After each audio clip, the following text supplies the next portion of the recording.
Morgue Ship by Ray Bradbury, narrated by William Skye. This was Burnett's last trip. 3 more shelves to fill with space-slain warriors, and he would be among the living again. He heard the starport grind open, and the movement of the metal claws groping into space, and then the starport closed. There was another dead man aboard the Constellation. Sam Burnett shook his long head, trying to think clearly. Pallid and quiet, 3 bodies lay on the cold, transparent tables around him. Machines stirred, revolved, hummed. He didn't see them. He didn't see anything but a red haze over his mind. It blotted out the far wall of the laboratory where the shelves went up and down, numbered in scarlet, keeping the bodies of soldiers from all further harm. Burnett didn't move. He stood there in his rumpled white surgical gown, staring at his fingers gloved in bone-white rubber, feeling all tight and wild inside himself. It went on for days, moving the ship, opening the starport, extending the retriever claw, plucking some poor warrior's body out of the void. He didn't like it anymore. 10 years is too long to go back and forth from Earth to nowhere. You came out empty, and you went back full cargoed with a lot of warriors who didn't laugh or talk or smoke, who just lay on their shelves, all 100 of them, waiting for a decent burial. Number 98. Coming matter-of-fact and slow, Rice's voice from the ceiling radio hit Burnett. Number 98, Burnett repeated. Working on 95, 96 and 97 now. Blood pumps, preservative, slight surgery. Off a million miles away, his voice was talking. It sounded deep. It didn't belong to him anymore. Rice said, Boy oh body, 2 more pickups and back to New York. Me for a 10-day drunk. Burnett peeled the gloves off his huge red soft hands, slapped them into a floor incinerator mouth. Back to Earth, then spin around and shoot right out again in the trail of the war rockets that blasted one another in galactic fury, to sidle up behind gutted wrecks of ships, salvaging any bodies still intact after the conflict. 2 men, Rice and himself, sharing a cosy morgue ship with 100 other men who had forgotten quite suddenly, however, to talk again. 10 years of it. Every hour of those 10 years eating like maggots inside, working out to the surface of Burnett's face, working under the husk of his starved eyes and starved limbs. Starved for life, starved for action. This would be his last trip, or he'd know the reason why. Sam! Burnett jerked. Rice's voice clipped through the drainage preservative lab, bounded against glassite retorts, echoed from the refrigerator shelves. Burnett stared at the tabled bodies as if they would leap to life, even while preservative was being pumped into their veins.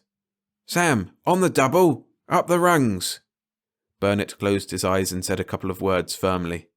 Nothing was worth running for anymore. Another body. There had been 100,000 bodies preceding it. Nothing unusual about a body with blood cooling in it.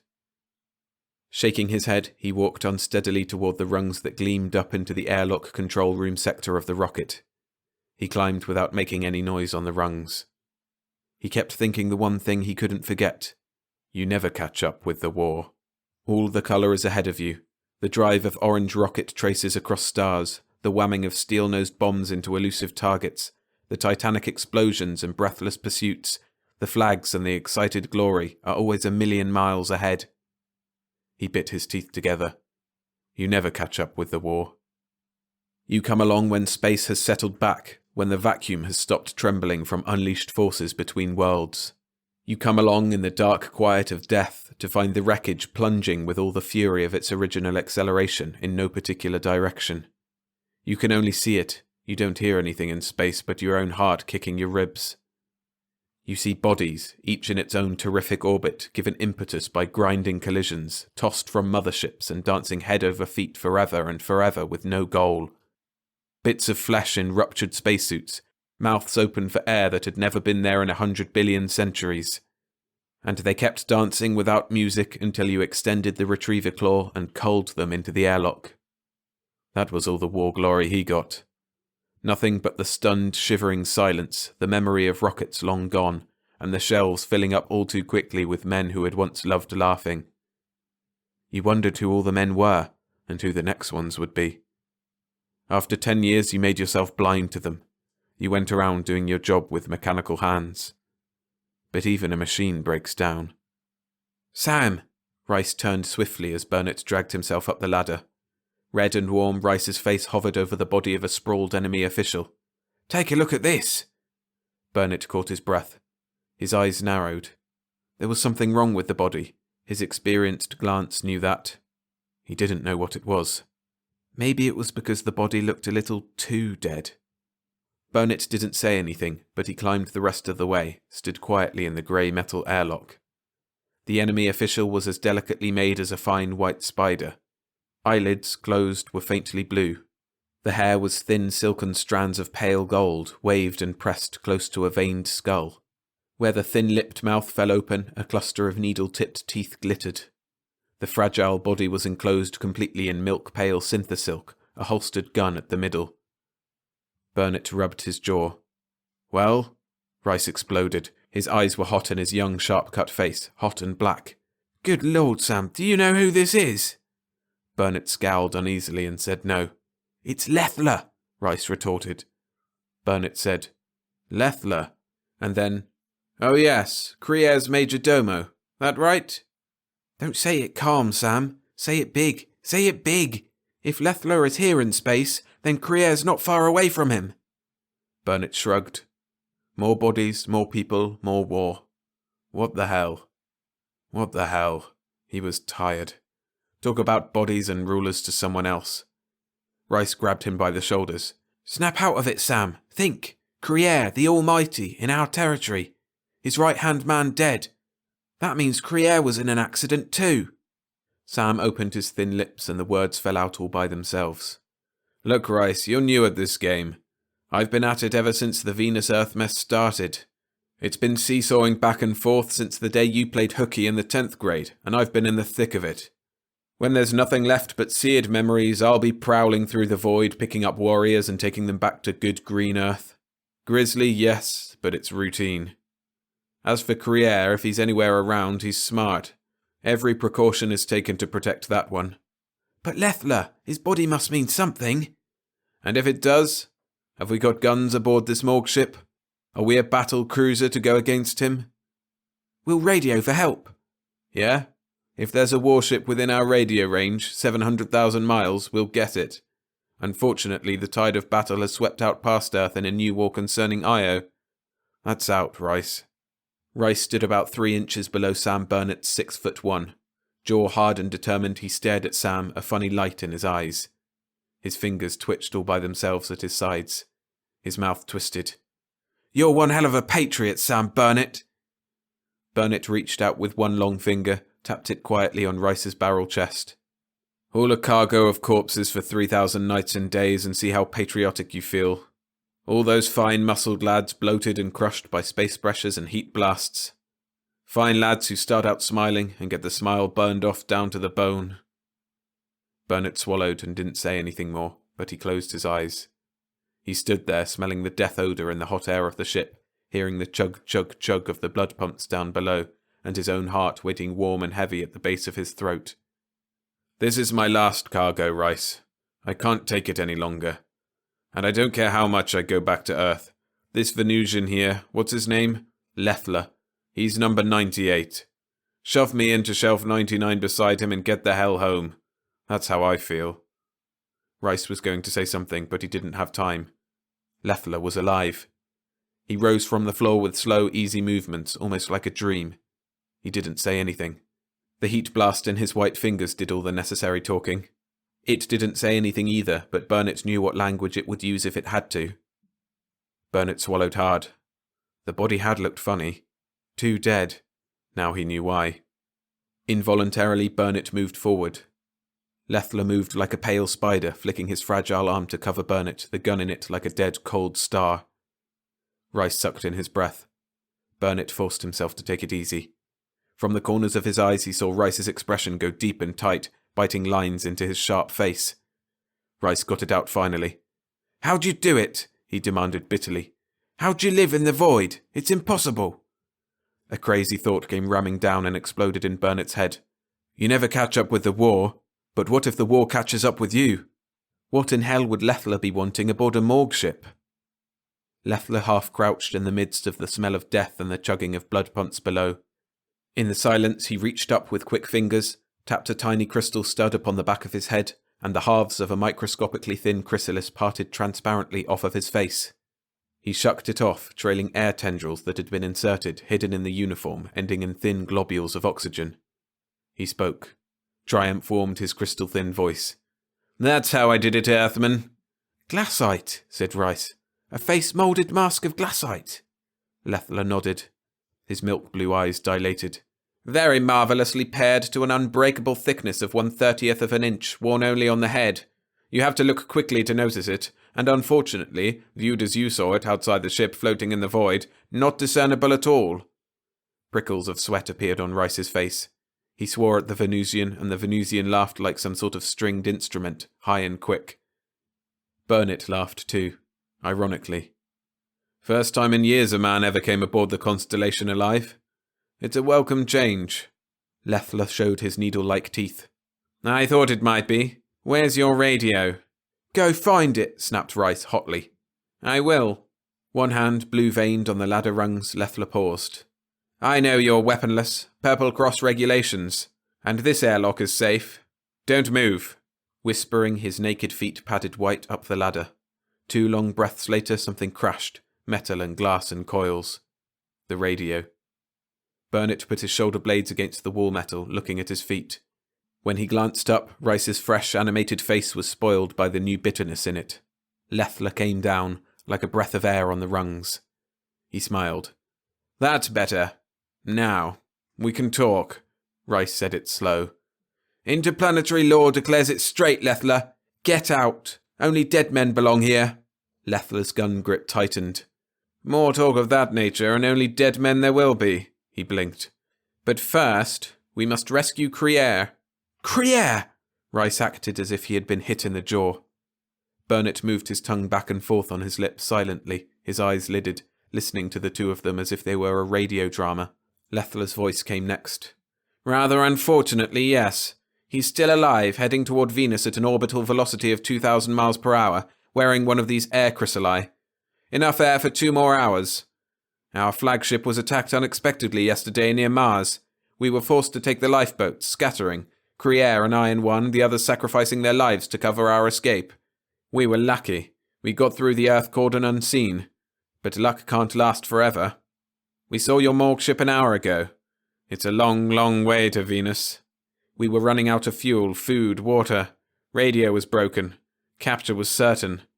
You were coming our way, we took the chance. We set a small time bomb to destroy the life rocket and cast off, wearing our chrysalide helmets. It was the first time we had ever tried using them to trick anyone. We knew you wouldn't know we were alive until it was too late and we controlled your ship. We knew you picked up all bodies for brief exams, returning alien corpses to space later."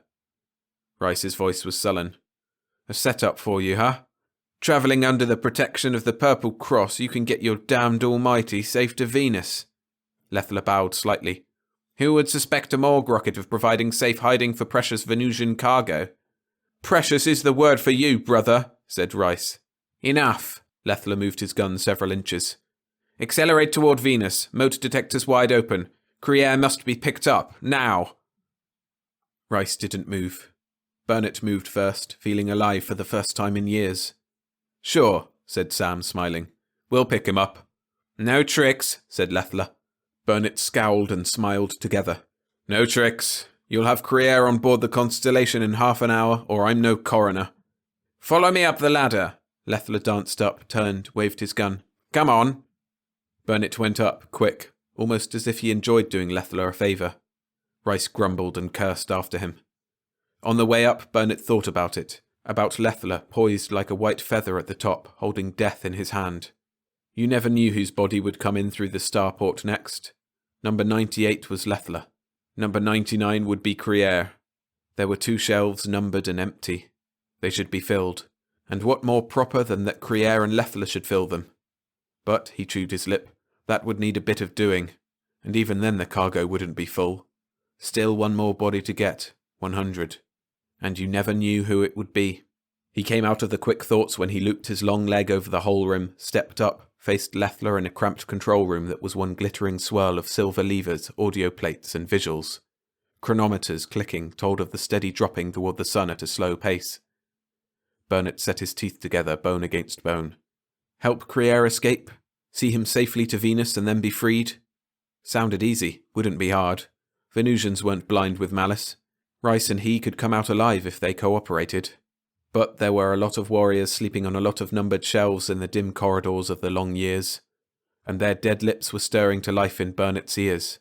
Not so easily could they be ignored. You may never catch up with the war again. The last trip. Yes, this could be it. Capture Crier and end the war. But what ridiculous fantasy was it made him believe he could actually do it? 2 muscles moved on Burnett, one in each long cheek. The sag in his body vanished as he tautened his spine, flexed his lean sinewed arms, wet thin lips. Now, where do you want this crate? He asked Leffler easily. Leffler exhaled softly. Cooperation. I like it. You're wise, Earthman. Very, said Burnett. He was thinking about 3,000 eternal nights of young bodies being ripped, slaughtered, flung to the vacuum tides. 10 years of hating a job and hoping that someday there would be a last trip and it would all be over. Burnett laughed through his nose. Controls moved under his fingers like fluid, loved, caressed, tended by his familiar touching. Looking ahead, he squinted. There's your ruler now, Leffler, doing somersaults. Looks dead. A good trick. Cut power! We don't want to burn him! Burnett cut. Crier's milky face floated dreamily into a visual screen, eyes sealed, lips gaping, hands sagging, clutching emptily at the stars. We're about 50 miles from him, catching up. Burnett turned to Leffler with an intent scowl. Funny. This was the first and the last time anybody would ever board the Constellation alive. His stomach went flat, tautened with sudden weakening fear. If Crier could be captured, that meant the end of the war, the end of shelves stacked with sleeping warriors, the end of this blind searching. Crier then had to be taken aboard. After that... Crier, the Almighty, at whose behest all space had quivered like a smitten gong for part of a century. Crier, revolving in his neat water-blue uniform, emblems shining gold, heat gun tucked in glossy jet holster. With Crier aboard, chances of overcoming him would be eliminated. Now, Rice and Burnett against Leffler. Leffler favoured because of his gun. Crier would make odds impossible. Something had to be done before Crier came in. Leffler had to be yanked off guard, shocked, bewildered, fooled somehow. But how? Burnett's jaw froze tight. He could feel a spot on his shoulder blade where Leffler would send a bullet crashing into rib, sinew, artery, heart. There was a way, and there was a weapon. And the war would be over, and this would be the last trip. Sweat covered his palms in a nervous smear. Steady, Rice, he said matter-of-factly. With the rockets cut, there was too much silence, and his voice sounded guilty, standing up alone in the centre of that silence. Take controls, Rice. I'll manipulate the starport. Burnett slipped from the control console. Rice replaced him grimly. Burnett strode to the next console of levers. That spot on his back kept aching like it was sear-branded X. For the place where the bullet sings and rips. And if you turn quick, catching it in the arm first, why... Crier loomed bigger, a white spider delicately dancing on a web of stars. His eyes flicked open behind the glassite sheath and saw the constellation.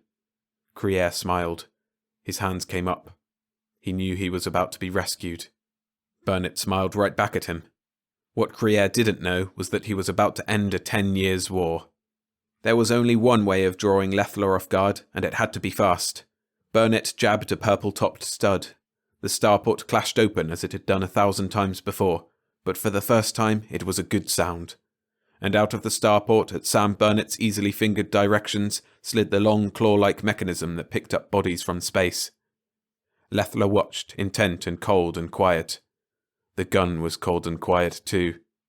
The claw glided toward Crier without a sound now, dreamlike in its slowness. It reached Crier. Burnett inhaled a deep breath. The metal claw cuddled Crier in its shiny palm. Leffler watched. He watched while Burnett exhaled, touched another lever and said, You know, Leffler, there's an old saying that only dead men come aboard the Constellation. I believe it. And the claw closed as Burnett spoke, closed slowly and certainly, all around Crier, crushing him into a ridiculous posture of silence.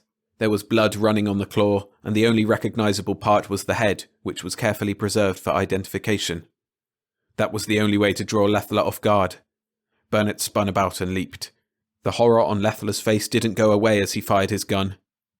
Rice came in fighting too, but not before something like a red-hot ramrod stabbed Sam Burnett, catching him in the ribs, spinning him back like a drunken idiot to fall in a corner. Fists made blunt flesh noises. Lethla went down, weaponless and screaming. Rice kicked. After a while, Lethla quit screaming, and the room swam around in Burnett's eyes, and he closed them tight and started laughing. He didn't finish laughing for maybe 10 minutes. He heard the retriever claws come inside and the starport grind shut. Out of the red darkness, Rice's voice came, and then he could see Rice's young face over him. Burnett groaned. Rice said, "Sam, you shouldn't have done it. You shouldn't have, Sam." "To hell with it." Burnett winced and fought to keep his eyes open. Something wet and sticky covered his chest. "I said this was my last trip, and I meant it. One way or the other, I'd have quit." "This is the hard way." "Maybe. I dunno. Kind of nice to think of all those kids who'll never have to come aboard the Constellation, though, Rice." His voice trailed off. "You watch the shelves fill up, and you never know who'll be next. Who'd have thought, 4 days ago?" Something happened to his tongue, so it felt like hard ice blocking his mouth. He had a lot more words to say, but only time to get a few of them out. "Rice?" "Yeah, Sam?" "We haven't got a full cargo, boy." "Full enough for me, sir." "But still not full. If we went back to center base without filling the shelves, it wouldn't be right. Look there. Number 98 is Lethla. Number 99 is Criere. 3,000 days of rolling this rocket, and not once come back without a bunch of the kids who want to sleep easy on the good green earth. Not right to be going back anyway, but the way we used to." His voice got all full of fog, as thick as the fists of a dozen warriors. Rice was going away from him. Rice was standing still, and Burnett was lying down, not moving, but somehow Rice was going away 1,000,000 miles. "Ain't I one hell of a patriot, Rice?" Then everything got dark except Rice's face, and that was starting to dissolve. 98 Lethla, 99 Criere. He could still see Rice standing over him for a long time, breathing out and in. Down under the tables, the blood pumps pulsed and pulsed, thick and slow. Rice looked down at Burnett, and then at the empty shelf at the far end of the room, and then back at Burnett again. And then he said softly, 100. Thanks for listening. If you enjoyed the story, hit the like button to support the channel and subscribe for more sci-fi read-alongs. I'd like to say thank you to those wonderful people who have already signed up to my Patreon. You really help me continue to make these videos. And if you're interested in full novels and all my stories ad-free, consider subscribing at patreon.com/storiesfromthesky_SFF. But for now, if you want more Ray Bradbury, check out my narration of Defense Mech, which is on screen now.